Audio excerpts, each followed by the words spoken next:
And now we're going to Texas on the video chat, and I'll ask you guys to put your headphones on if you wish to be joined by Kenton Keith.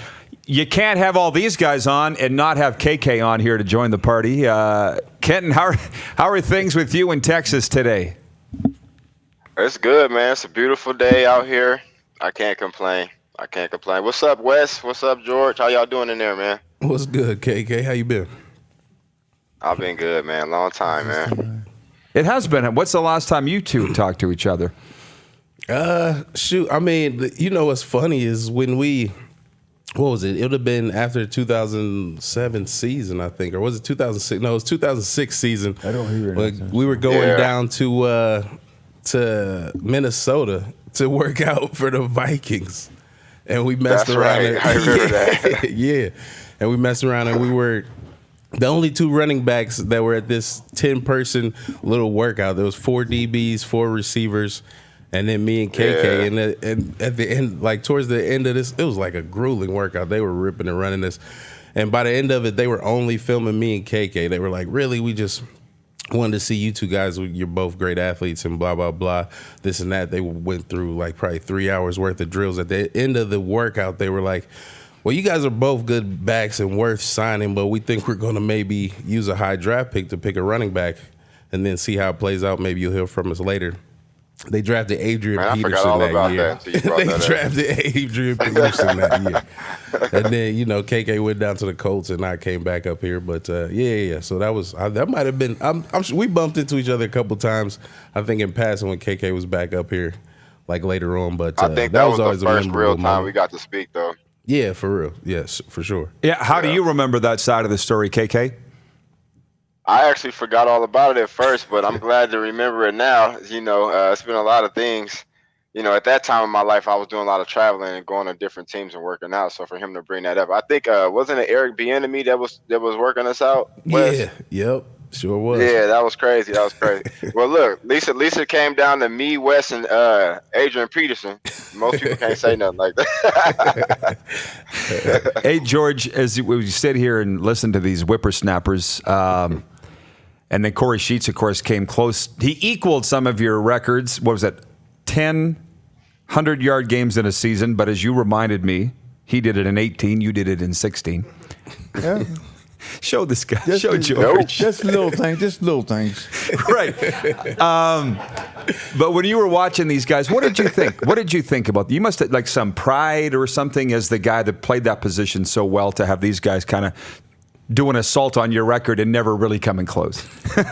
Well, I wasn't worried about the records or anything else. What I admired is that the writers were finding guys to help them move forward and everything else, and that's what I admired about them and their ability and so forth to lend to the team. And I thought that's what was important in everything at the time and so forth. So I was never anything to worry about records or that type of thing. I was always about the team, and even after I retired and so forth, it was always my thought was always, okay, what can we do to help the team move forward and keep everybody coming in, and hope like hell we don't have to take any wheat to sell tickets and so forth. And those were the important things. And we had some good football players and great backs come in, and so I was happy to support that. You just wanted the team to win. That's right. Bottom line. KK, when did you realize what a stud George Reed was? When do you recall him coming on your radar when you were the tailback here? Well, I actually knew of his name before I actually knew who he was, before I actually paid attention to who he was. Because anytime, like Wes said, anytime somebody would mention Saskatchewan or the history of Saskatchewan, Ron Lancaster and George and Don would always come up. And it was just like a part of it. So, me not doing my research until maybe the second or third year I was there, I didn't really know who he was, but I just knew he was a big part of the history in Saskatchewan. So once I figured it out, once I did my research, I was amazed about the numbers that he was putting up. Man, that's when I started looking at the records and like, oh, what am I even chasing here? This is like, I got to stay here for 10 years to break stuff like this.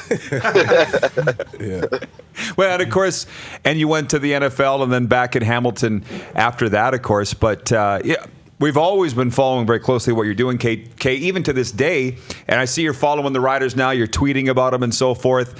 What are your thoughts on this team right now as they charge towards what might be the 5th Grey Cup in franchise history? We might want to call it the drive for 5. Do you think they have it?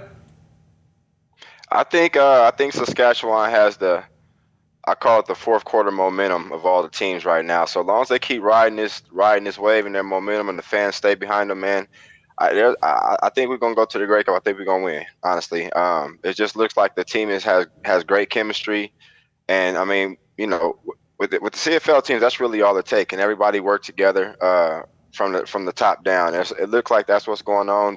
The quarterback, I forget his name. I just actually met him on Twitter. Cody, is that right? Cody Fajardo, yep. Yeah. He's a baller, man. I actually know his cousin. We spoke on Twitter a couple days ago. But I see promising things this year, man. So shout out to the Riders, man. All right. And KK, funny how things work. Last we talked, I found out you're in Austin. Am I right? Yes, sir. Okay. I'm coming down there in 2 weeks' time. Can I get with you? Yeah, what's going on? Do I need to dress for the occasion? Not at all. No, just take me to a barbecue and we'll be all good. All right. So I'll see you in a couple weeks. And thanks for coming on. Sure, let's do that. Thanks for coming on, by the way, KK. Okay.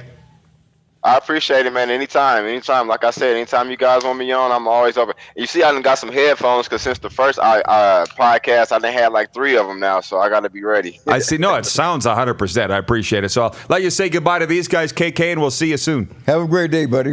All right, George. Yeah, take it easy. You too. Good seeing you, Wes, man. Y'all be easy, man. You're watching Rod Pedersen on demand. For more of The Rod Pedersen Show, visit rodpedersen.com or follow Rod Pedersen on social media.